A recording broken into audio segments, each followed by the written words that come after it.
This is Guy Burgess. I wanted to spend a few minutes telling you about the next unit in our Moving Beyond Intractability Moose seminar series.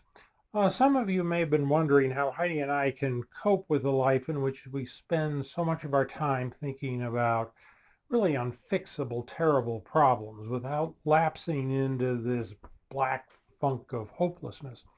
And the truth is that the key, not only to our sanity, but I think dealing with this problem is to embrace scale and complexity.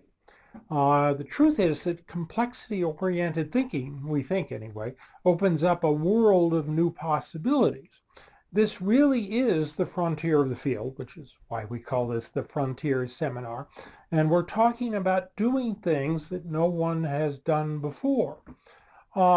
But in the same context, we're not talking about starting over and throwing away everything that's been done before.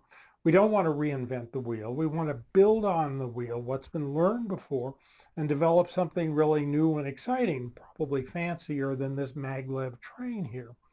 And the truth is that this is what the evolution of the human race has been all about, something that Jacob Bronowski wrote about years and years ago in his groundbreaking series, The Ascent of Man.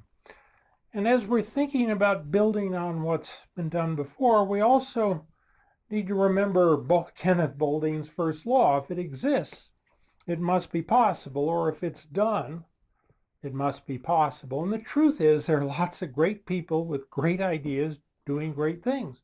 Problem is that they're not being noticed, and they're a pretty small share of the overall number of conflict interactions out there. And the truth is destructive interactions dominate. So we've got to find these great ideas and make them more visible and make them more useful and get more people to take advantage of them. Now in the last unit, Heidi highlighted a number of folks who have been, we think, making real contributions to this effort to embrace and really think about complexity and think about conflict in complex terms. And what we want to do is build on those ideas, and in this unit offer some of the things that we've been thinking about that, as I said, build on lots of other great ideas that other folks have had. And so we're going to have a whole bunch of different posts in this large unit, 10, 15 of them. The first one's going to make a distinction between complicated and complex systems. This is really critical, and it's sort of the foundation for all of this. In fact, when we first learned this idea 10 years or so ago, we really spent the last 10 years trying to figure out really what it means. At any rate, complicated systems are, you think about those are machines, things that people make. And then there are complex systems, which are either biological ecosystems or social systems, and they're very, very different. In the next post, we're going to look at Kenneth Boulding's idea of different levels of systems, and this is trying to unpack this distinction between complicated and complex systems a little more, and this is a set of ideas that came years ago out of general systems theory. And then sort of central to this view of complexity as an ecosystem, evolutionary way of looking at the world, we want to step back and look at the really big picture and start to talk some about how ecodynamics and complexity has really driven the evolution of the planet, from the physical evolution to the biological evolution to the social evolution.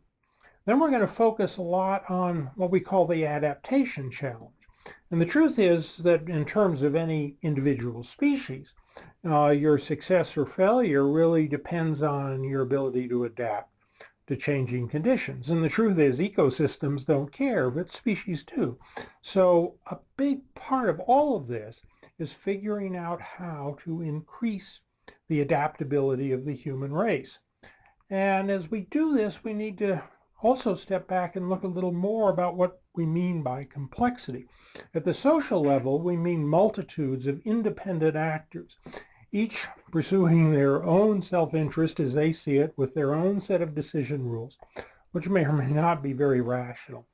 And what this means is that traditional models where you try to do the perfect thing, like the perfect pool table shot, where if you get it just right, all the balls will fall in the pocket just right, that's an illusion. That's a complicated pool shot. But the complex world, you've got a different kind of pool table, one literally with millions of balls, and everybody's trying to take a shot at the same time, and that produces chaos, and it requires a whole different way of approaching problems. There's also psychological complexity. A lot of the early work in this field was sort of predicated on the notion that people are rational creatures and they assess their costs and benefits and risks, and if you can make an argument that a particular course of action is in their best interest, they'll do it. The truth is that people aren't really all that rational.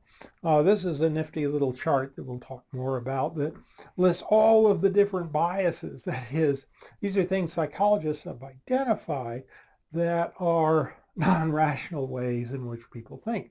And some of these have a fair amount of wisdom in them, but you've got to come to grips with all of that as well. And then we're going to step back a little bit more at this evolutionary question and really start to examine the notion that we stand really at a divide, and the human race could evolve in one of two ways. And one is the kind of world that you'd like to live in, the kind of world you'd like your grandchildren to live in which everybody works to pursue the common good. It's guided by the invisible hand of constructive competition. This is a world in which we all exercise power with one another.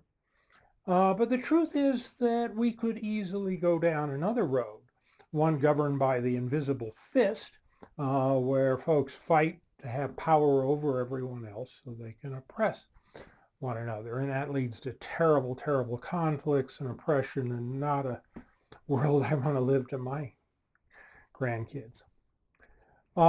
And this suggests that we have to look at the conflict problem very differently. We typically think of it as a conflict between side A and side B, liberals and conservatives, red, blue, all this sort of thing. And we think that it makes a lot more sense to look at the big conflict as the conflict between the power with coexistence compromiser types and the folks that seek power over others so they can be authoritarians, and they're constantly fighting. And if we think about the conflict between those two groups, it really leads to a whole different way of thinking about the problem. So we'll explore that. We'll also explore the distinction between engineering and medical troubleshooting. Engineering models are great for dealing with complicated systems like the steam turbine. The medical model is much better for dealing with complex systems because it doesn't try to fix the whole system. It just tries to identify things that are going wrong, like this broken bone here, and fix it. And what we need to do is identify things that are going wrong with conflict and fix them.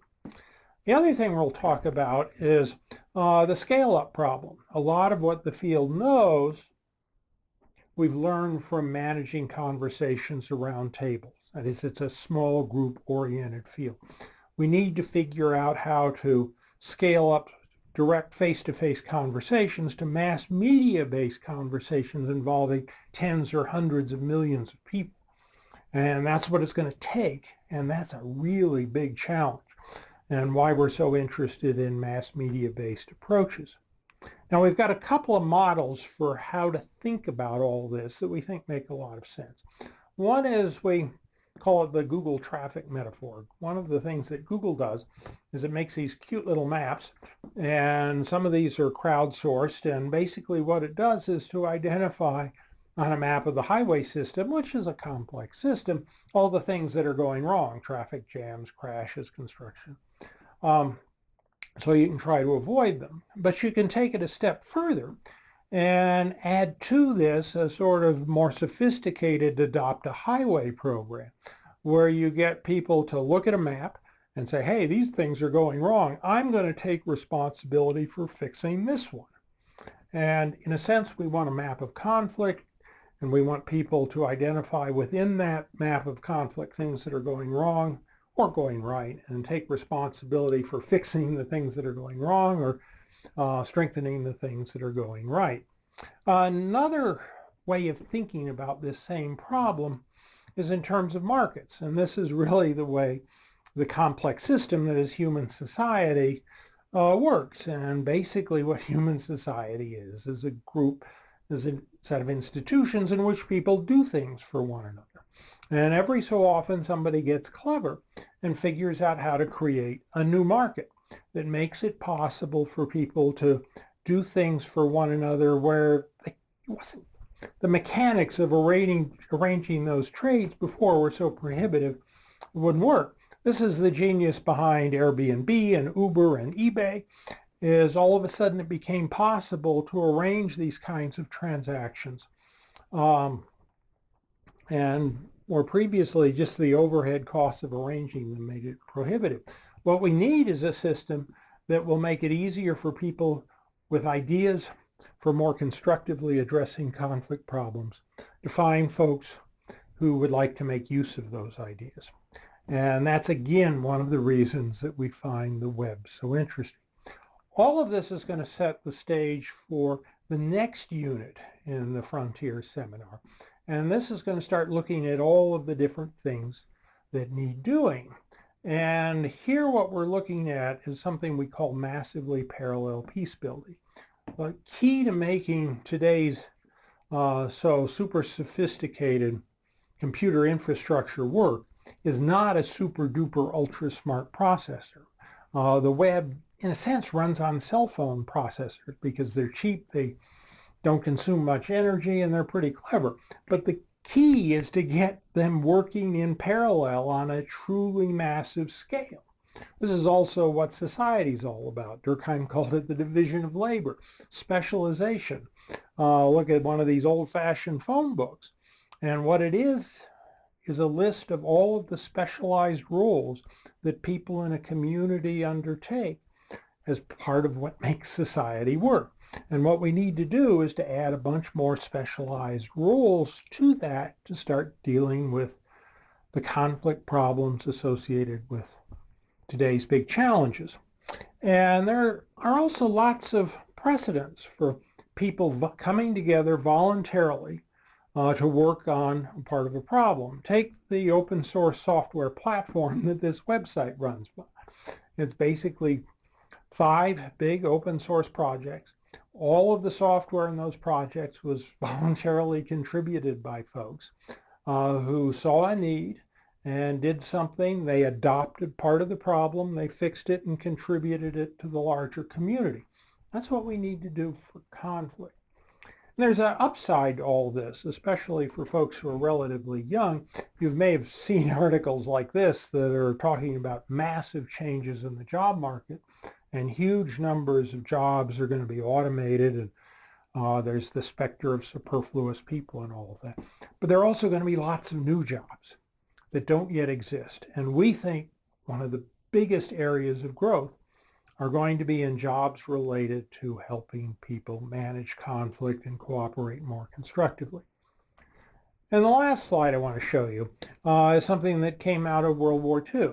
And this was a time when things were pretty bleak and pretty hopeless and scary, a lot more scary than what we have now, actually.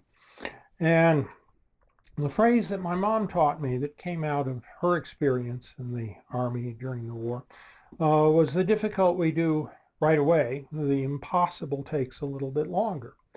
And we need that kind of can-do attitude rather than despair if we're really going to address today's big conflict challenges.